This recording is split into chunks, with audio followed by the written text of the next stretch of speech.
సురేష్ గారు మాట్లాడారు సార్, మాకు మీకు 11 సీట్లు అండి, మాకు అది కూడా లేవంటారు కదా సార్. ఇండియా మొత్తం మీద మీకుంది 11 సీట్లే సార్. ఎందుకు మీరేమన్నా ఇండియాని పాలించడానికి ఫీల్ అవుతారు? ఎందుకు మీరు అలా అనుకుంటే ఒకప్పుడు బీజేపీ కూడా 2 సీట్లు ఉన్నాయి సార్, 2 సీట్ల నుంచి బలమైన పార్టీగా మారింది. సో మేము కూడా నాగార్జున గారు మీరు అది కాదు చెప్పాల్సింది, నాగార్జున గారు మీరు చెప్పాల్సింది అది కాదండి. 11 సీట్లలో మీరు అసెంబ్లీకి వెళ్తలేదు, మాకు ఏవి లేకపోయినా మేము అసెంబ్లీకి వెళ్ళట్లేదు మీరు మాట్లాడాలా? మీరు ఏదో కన్ఫ్యూజన్ లో ఉంటున్నారు. నాగేంద్ర ఒక్క నిమిషం ఉండండి, నాగేంద్ర గారు రియాక్ట్ అవ్వండి, టైం అవుతుంది ప్లీజ్. నాగేంద్ర గారు రియాక్ట్ అవ్వండి ప్లీజ్. సరే, సురేష్ గారి గురించి చెప్తాను. సోదరుడు సురేష్ చాలా మంచి వ్యక్తి. నేను అందుకే ఫస్ట్ టైంలోనే చెప్పా ఇంట్రోలో, ఏమని right person in wrong party అని ఆయన చెప్పాడు. మీరు కూడా ఇంట్రోలో ఇచ్చారు వైఎస్ఆర్ వీరాభిమాని. నాకు తెలిసి ఒక 2-3 వారాల క్రితం వైఎస్ఆర్ అభిమాని అంటే నేను ఎగ్జాంపుల్గా చెప్తున్నా. ఆయన బేసిక్గా ఆయనకు ఊహ తెలిసిన వారం నుంచి ఆయన పవన్ కళ్యాణ్ గారి అభిమానిగా నాకు తెలుసు. కానీ బట్ అవి చర్చకి తీసుకురాలేదు. కానీ నేనేమంటున్నానంటే సురేష్ గారు ఆటలాడడం అంటే ఒక సబ్జెక్ట్ ను తీసుకుని దీంట్లో ప్లస్ మైనస్ ఏది ప్రజలకు అందించాలా అనే విశ్లేషణ, అంటే ఒక ఓటమి నుంచి మనం ఎందుకు ఓడిపోయామనే విశ్లేషణ నాయకుడికే చేయలేదు. అందుకే నేను సురేష్ని మెచ్చుకుంటున్నా. అంటే ఇక్కడ నాయకుడికే లేదు ఆ ధ్యాస. నేను నేరుగా వచ్చేసి అన్న మా నాయకుడు వచ్చేసాడు. నేనేమడుగుతున్నాను సురేష్ని సూటిగా ప్రశ్నిస్తున్నా, మిర్చి రేటు మద్దతు ధర జగన్ గారు తన 5 ఏళ్ల ప్రభుత్వంలో ఎన్నిసార్లు ఇచ్చారు చెప్పండి? అవి ఇచ్చే అవకాశం ఉందా? ఇది అంటే నేను కన్స్ట్రక్టివిటీ నిబద్ధతగా ఎందుకు అడుగుతున్నానంటే ఇవి అడుగుతున్నా నేను. తర్వాత ఒక మాజీ ముఖ్యమంత్రికి ఎలక్షన్ కోడ్ అంటే తెలీదా? తెలుసు కదా. మరి 26 ఉంటే ఎలక్షన్ కోడ్ అయిపోతుంది, నోట్ చేసి పెట్టుకోండి, 26 తర్వాత పోదాం అని చెప్పి. అంటే ఈ చిన్న చిన్న విషయాలు ఎవరు చెప్తారు సార్ మనకు? అంటే మన ప్రభుత్వంలో ఎన్నిసార్లు నిర్ధారించా తెలియదు. రెండోది సురేష్ అక్కడ ఏం జరిగిందండి? ఇప్పుడు ఆ జనాలు ఇందాక ఎవరో చెప్పారు, ఆయన ఒక్కొక్క స్కార్పియోలో ఒక మనిషి ఉంటాడు. ఆ రచ్చ అవన్నీ లేళ్ల అప్పిరెడ్డి అని ఆయన చేశాడు. ఇప్పుడు నేను సురేష్ను సూటిగా అడుగుతున్నా, ఆ పక్కన నందిగం సురేష్ ఉంటే వీడియో కూడా ఉంది సార్. నందిగం సురేష్ పిడి బుద్ధులతో మెడబట్టి బయటికి తోస్తున్నారు ఆయన. తనకు ఈ జనాలందరినీ ఆయన చేసి గొడవ చేసినటువంటి లేళ్ల అప్పిరెడ్డిని ముద్దు పెట్టి ఆయన్ని బుద్ధులు గుద్ది ఈయన తీసుకుని కారులో ఎక్కించుకొని పోయాడు నాయకుడు. అంటే మీరు ఏం చెప్తున్నారు? నిద్ర లేస్తే మేము ఎస్సీ సామాజిక వర్గానికి ప్రపంచంలో నా జగన్మోహన్ రెడ్డి అంత లేడు అది ఇది అంటారు కదా. మరి ఇప్పుడు ఏం విలువ ఇచ్చారు ఆయన? మరి పక్కనే ఎంపీగా ఉన్నారు, ఎందుకు బండ్లో ఎక్కించుకోలేకపోయారు? అంటే మాట్లాడడానికి చెప్పడానికి, అంటే ఇక్కడ జరిగినటువంటి కార్యక్రమం ఈ మాత్రం గొడవ ఆ మాత్రం జనం ఆయన తోలాడు కాబట్టే నేను ఇక్కడ మాట్లాడగలుగుతున్నాను అని చెప్పి నేను మొదటి నుంచి చెప్పి. మీరు ఇందాక ఒక మాట అన్నారు, మరి ఏం సార్ డబ్బీ లేదా? ఇవ్వండి సురేష్, నేను తప్పలేదు.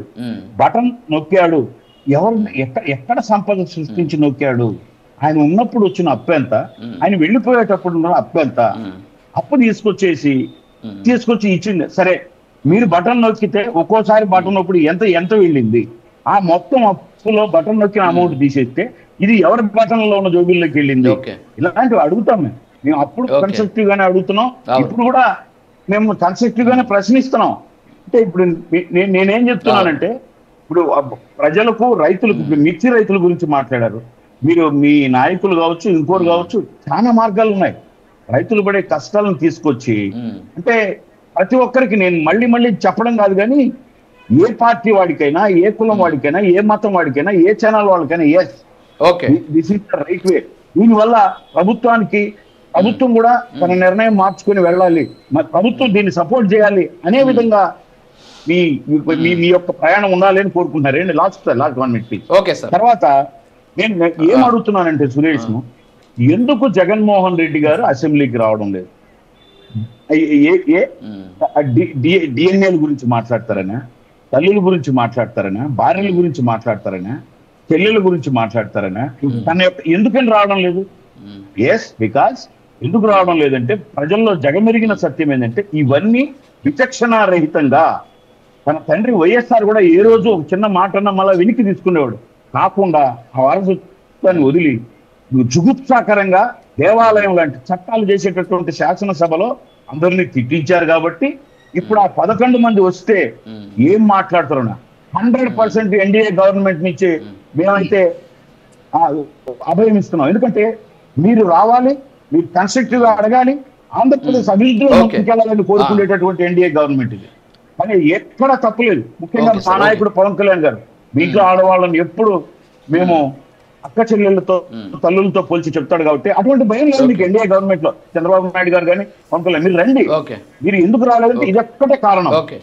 లేపి ఒక్కొక్కరిని మనం మాట్లాడిచ్చాం కదా, తల్లి నన్ను చూడకుండా మాట్లాడిచ్చి అవమానించాం కదా, ఈ ఎన్డీఏ గురించి బీసీఏ గురించి మాట్లాడాం కదా, ఎవరు తల్లి ఎవరు కొడుకు గురించి అవహేళనగా మాట్లాడాం కదా. ఇప్పుడు ఈ ఎంతో మంది ఇప్పుడు కొనాలి నాని, అంబటి రాంబాబు ఏమంటారు సార్, వీళ్ళు మాట్లాడేస్తున్నారు కదా. వీళ్ళందరూ ముందు వీళ్ళు మాట్లాడిన ప్రతి మాటకు జవాబు చెప్పుకోవాల్సింది వస్తుందేమో, లేచి నిలబడుకోవాల్సింది వస్తుందేమో, ఆ రోజు ఇది తప్పు అని చెప్పలేకపోయానే అని అలా వంచుకోవాల్సిన పరిస్థితి వస్తుంది కాబట్టి ఈ రోజు రాలేకపోతున్నాడు అంతే. ఇంకా అంతకు మించి ఇంకేం లేదు. బట్ ఇవన్నీ వదిలేయండి, మేము ఎన్డీఏ గవర్నమెంట్ నుంచి అభయం ఇస్తున్నాం. ఒక్క మాట, మీ వ్యక్తిత్వ హననం మీరు తీస్తే తప్ప వ్యక్తిత్వ హననం అన్నది 100% ఈ గవర్నమెంట్ లో ఉండదు. మీరు కన్స్ట్రక్టివ్ విమర్శలతో వచ్చి మీకు ప్రజల బాధ్యత ఉంది. 11 మంది అంటే దాదాపు 11 నియోజకవర్గాల్లో 2 లక్షల పైచిలకు ఓట్లు సరాసరిన మీకు విజయం అందించారు మీ 11 మంది. ఇంకో విషయం సురేష్ గారు, పాపం మీరు మీ నాయకులు ఒక మాట అనేవాళ్ళు, పవన్ కళ్యాణ్ గారు గేట్ తగలని, ఆయన తగిలినాడో లేదో చూసినారు మీరు గేటు. మరి కొత్తగా గెలిచి ఇంతవరకు అసెంబ్లీ చూసిన వాళ్ళు చాలా మంది ఉన్నారు, మీ 11 మంది. నాకు తెలిసి చంద్రశేఖర్ గారు ఉన్నారు. వాళ్ళ పరిస్థితి ఏంది? వాళ్ళు కూడా అన్యాయం చేసింటే కదా. వాళ్ళు గెలిచి వచ్చినాక వాళ్ళు శాసనసభలోకి రావాలని, వాళ్ళ నియోజకవర్గ సమస్యల గురించి ప్రస్తావించాలని మాటకు ముందు ప్రజాక్షేత్రం, ఏం ప్రజాక్షేత్రం, ఈ ప్రజలు ఇచ్చిన తీర్పు అత్యున్నత న్యాయస్థానం లాంటిది, అత్యున్నత దేవాలయం లాంటిది శాసనసభ. అక్కడికి వచ్చి మాట్లాడితే లీగల్, బయట ఎన్ని మాటలు మాట్లాడినా ఇల్లీగల్. ఓకే నాగేంద్ర గారు, ఓకే టైం అవుతుంది, ఒక నిమిషం. బండారు వంశీకృష్ణ గారు, ఇప్పుడు నాగేంద్ర గారు ఒక మాట అన్నారు, వాళ్ళ కుటుంబానికి